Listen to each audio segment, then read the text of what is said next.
नमस्कार, मैं सुशील पांडे। आज मैं आपसे एक ऐसे मुद्दे पे बात करने वाला हूं जिसे सरकार हरित क्रांति कह रही है। मीडिया ऐतिहासिक उपलब्धि बता रहा है, लेकिन शायद आम आदमी कभी पूरी सच्चाई समझ नहीं पा रहा। भारत ने 2025 में पेट्रोल में 20% एथेनॉल ब्लेंडिंग यानी E20 का लक्ष्य हासिल कर लिया। सरकार कहती है इससे देश का तेल आयात कम होगा, विदेशी मुद्रा बचेगी, किसानों की आय बढ़ेगी और प्रदूषण घटेगा। लेकिन सवाल है, अगर इस सब इतना अच्छा है तो आपकी गाड़ी पहले से कम माइलेज क्यों दे रही है? अगर इथेनॉल सस्ता है तो पेट्रोल सस्ता क्यों नहीं हुआ? अगर यह पर्यावरण के लिए इतना अच्छा है तो लाखों लीटर पानी क्यों जलाया जा रहा? और सबसे बड़ा सवाल, क्या भारत सच में ग्रीन फ्यूल की तरफ बढ़ रहा है या फिर फूड टू फ्यूल मॉडल में फंस चुका है? आज हम सरकारी रिपोर्ट नहीं, ग्राउंड रियलिटी की बात करेंगे। और इस वीडियो में किसी राजनीतिक पार्टी का पक्ष नहीं लेने वाला हूं, क्योंकि सवाल सरकार से भी होगा, मीडिया से भी होगा और हम सारे लोगों से भी। सबसे पहले समझिए, E20 का मतलब क्या है? 20% इथेनॉल और 80% पेट्रोल। इथेनॉल एक प्रकार का अल्कोहल बेस्ड फ्यूल है जो मुख्यतः गन्ने, मक्के और अनाज से बनाया जाता है। भारत ने इसे इसलिए बढ़ावा दिया क्योंकि भारत दुनिया के सबसे बड़े ऑयल इंपोर्टर में से एक है। हर साल लाखों करोड़ रुपए का कच्चा तेल बाहर से खरीदना पड़ता है। तो सरकार ने सोचा, अगर पेट्रोल में थोड़ा इथेनॉल मिला दिया जाए तो तेल की खपत कम होगी। सुनने में अच्छा लगता है और सच कहूं, कुछ फायदे वास्तव में भी हैं। सरकारी आंकड़ों के अनुसार 2014 से 2025 के बीच भारत ने लगभग 1.44 लाख करोड़ रुपए का विदेशी मुद्रा बचाई, यानी 1.5 लाख करोड़ रुपए तक का विदेशी मुद्रा भारत ने बचाया है। किसान को लगभग 87,000 करोड़ रुपए का भुगतान करना पड़ा, सरकार ने किया। इथेनॉल उत्पादन क्षमता तेजी से बढ़ी और CO2 इमिशन घटाने का दावा भी किया गया। अब देखिए, इन सब बातों में सच्चाई है, यह कोई फेक प्रोजेक्ट नहीं है। इंफ्रास्ट्रक्चर बना है, प्लांट लगे हैं, प्रोडक्शन भी हुआ है। तो जो लोग इसे सिर्फ स्टंट कहते हैं वो भी पूरी तरह से सही नहीं है। लेकिन किसी भी नीति का असली मूल्यांकन सिर्फ सरकारी प्रेस रिलीज से नहीं होता। सवाल है, उसकी कीमत कौन चुका रहा है। अब बात करते हैं उस हिस्से की जिसके बारे में प्राइम टाइम डिबेट्स बहुत कम होती हैं। इथेनॉल की एनर्जी डेंसिटी पेट्रोल से लगभग 30% कम होती है। सीधी भाषा में समझिए, 1 लीटर इथेनॉल 1 लीटर पेट्रोल जितनी दूरी तय नहीं कर सकता। रिजल्ट क्या होता है इसका? E20 फ्यूल इस्तेमाल करने पे 5 से 7% तक माइलेज ड्रॉप देखने को मिल रहा है। यानी अपने पहले जितने पैसे में 100 किलोमीटर चलते थे, अब उतनी ही दूरी करने के लिए ज्यादा फ्यूल चाहिए।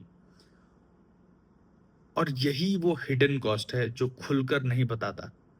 अगर इथेनॉल सस्ता है तो पेट्रोल सस्ता क्यों नहीं हुआ? सरकार कहती है हम इंपोर्ट बिल बचा रहे हैं, ऑयल कंपनियां कह रही हैं हम ब्लेंडिंग कर रहे हैं, लेकिन आम आदमी पूछ रहा है, मेरे लिए फायदा कहाँ है? आज भी आप लगभग वही कीमत दे रहे हैं, लेकिन माइलेज कम मिल रहा। तो फायदा किसका हुआ? सरकार को, ऑयल कंपनीज को या जनता को? यह सवाल पूछना एंटी नेशनल तो नहीं है, यह सवाल पूछना एक जागरूक नागरिक होने की निशानी है। अब अब एक और महत्वपूर्ण बात, भारत में लाखों गाड़ियां ऐसी हैं जो E20 कॉम्पैटिबल नहीं है। विशेषक 2023 से पहले के कई मॉडल एक्सपर्ट लगातार चेतावनी दे रहे हैं कि higher ethanol content engine corrosion, rubber damage, fuel lines issues पैदा कर सकता है। लेकिन क्या सरकार ने हर व्हीकल ओनर को प्रॉपरली एजुकेट किया? क्या डार क्या कार डीलर ने साफ बताया? क्या मीडिया ने हर दिन यह चर्चा की? नहीं, क्योंकि हमारे देश में पॉलिसी लॉन्च की हेडलाइन बनती है, लेकिन लॉन्ग टर्म कंज्यूमर इम्पैक्ट पर डिबेट होता ही नहीं है। अब आते हैं सबसे खतरनाक हिस्से पर। भारत जैसे देश में जहां करोड़ों लोग आज भी सब्सिडाइज्ड फूड पर निर्भर हैं, वहां अनाज को फ्यूल में बदलना कितना सही है? सरकार ने इथेनॉल प्रोडक्शन के लिए FCI राइस तक का इस्तेमाल किया, यानी जो चावल गरीबों को राशन में दिया जा सकता था, वो फ्यूल प्लांट्स में जाने लगे। और इसका असर यही नहीं रुका। मक्का यानी मेज जिसको बोलते हैं, जो पहले एक्सपोर्ट होता था अब इथेनॉल प्लांट्स में जाने लगा। रिजल्ट, पोल्ट्री इंडस्ट्रीज पर असर पड़ गया, चिकन महंगा हो गया, अंडे महंगे हो गए, एनिमल्स के जो फीड होते हैं, खाने की चीजें होती हैं, वो महंगी हो गई। यानी इनडायरेक्ट इन्फ्लेशन बढ़ा, और आम आदमी को शायद समझ भी नहीं आता कि उसके खाने की कीमत फ्यूल पॉलिसी से जुड़ी हुई है। अब सरकार कहती है इथेनॉल पर्यावरण के लिए अच्छा है। ठीक बात है, टेली पाइप इमिशन कुछ भी हो सकता है, लेकिन किसी ने यह पूछा इथेनॉल को बनाने में कितना पानी लगता है? तो मैं बता देता हूँ, 1 लीटर इथेनॉल बनाने के लिए हजारों लीटर पानी चाहिए होता है। और भारत में इथेनॉल का सबसे बड़ा सोर्स है शुगर केन, यानी गन्ना। वह शुगर केन जो पहले से वाटर इंटेंसिव प्रोडक्ट माना जाता है, जो कि बहुत ज़्यादा पानी की लागत होती है उसको उपजाने में। और यह सबसे ज़्यादा उगता है कहाँ है? महाराष्ट्र में, उत्तर प्रदेश में, यानी ऐसे राज्य जहाँ पानी की क्राइसिस पहले से मौजूद है। तो सवाल यह है कि क्या हम एयर पोल्यूशन को कम करने के लिए पानी की क्राइसिस बढ़ा रहे हैं? क्या हम इन्वायरमेंटल प्रॉब्लम को हटाकर दूसरी एक और प्रॉब्लम खड़ा कर रहे हैं? अब एक कठिन सवाल भारत मीडिया से भी मैं पूछना चाहता हूँ। जब पेट्रोल 2 रुपए बढ़ता है तो ब्रेकिंग न्यूज चलता है, आप महंगाई पे बात भी नहीं करते। लेकिन जब फ्यूल पॉलिसी आपकी माइलेज घटा रही हो, फूड इन्फ्लेशन इन्फ्लेशन बढ़ा रहा हो, वाटर स्ट्रेस बढ़ा रहा हो, तो नेशनल डिबेट क्यों नहीं होता? क्यों हर पॉलिसी को सिर्फ अचीवमेंट की तरह दिखाया जाता है? क्यों ग्राउंड रिपोर्टिंग कम होती जा रही है? जर्नलिज्म का काम सरकार को गिराना नहीं होता, लेकिन जर्नलिज्म का काम सिर्फ ताली बजाना भी नहीं होता है। असल पत्रकारिता सवाल पूछती है, और सवाल पूछना लोकतंत्र की सबसे बड़ी ताकत है। और अब सबसे जरूरी बात आपसे, भारत में सबसे बड़ी समस्या यह नहीं कि सरकार गलतियां करती है, या सरकार गलतियां करती है।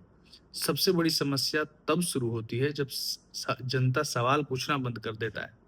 जब लोग पॉलिसी को समझने के बजाय पॉलिटिकल टीम बन जाते हैं। अगर आप किसी सरकार को सपोर्ट करते हैं तो इसका मतलब यह नहीं कि आप उसे सवाल नहीं पूछ सकते।